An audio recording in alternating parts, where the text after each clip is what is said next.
For those who want to use the Goldie May Chrome extension to speed up your work, this is how to install it. Going to goldiemay.com. That is GOLDIEMAY.com. There are two buttons here, install Goldie May for free or watch the 3-minute demo. I highly encourage watching the demo as well. We're going to click install Goldie May for free.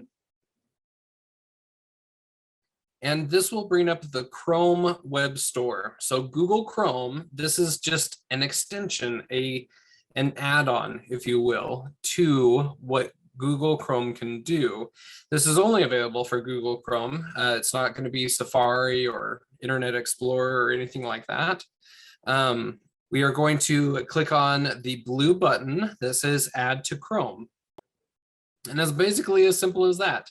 It's going to check really quick and then say, are you sure you want to add this? We're going to, again, add extension. And Goldie May has been added to Chrome.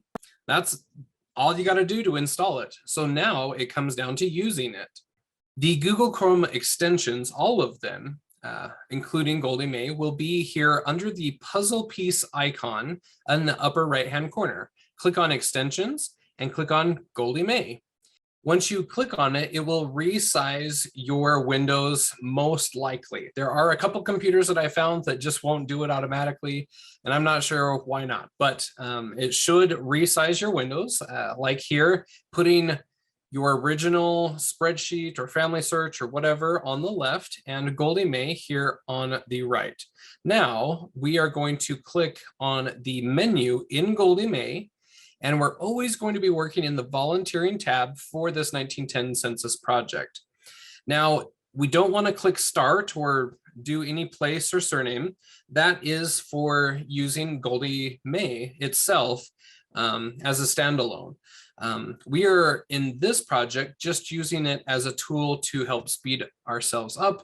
But there also is, if you ever want to do that project with Goldie May, you're more than welcome to do it as well, using it alone and not the spreadsheet. Let's take a look at what Goldie May will do once we open up a record that can be attached. In the spreadsheet, we're going to click on one of those URLs. We will open it up in a new tab, and we will see that Goldie May will change here on the side. If it does not change automatically, you may have to just take your cursor and click over into Goldie May and then click back into this other window here, and it should change automatically. And once you have determined that this is a match, which I have, I've went through and done the research on it, I am going to go ahead and click Attach Records and Create New People. I have lifted my hands off of the mouse and keyboard. This is Goldie May doing all of these clicks for me. As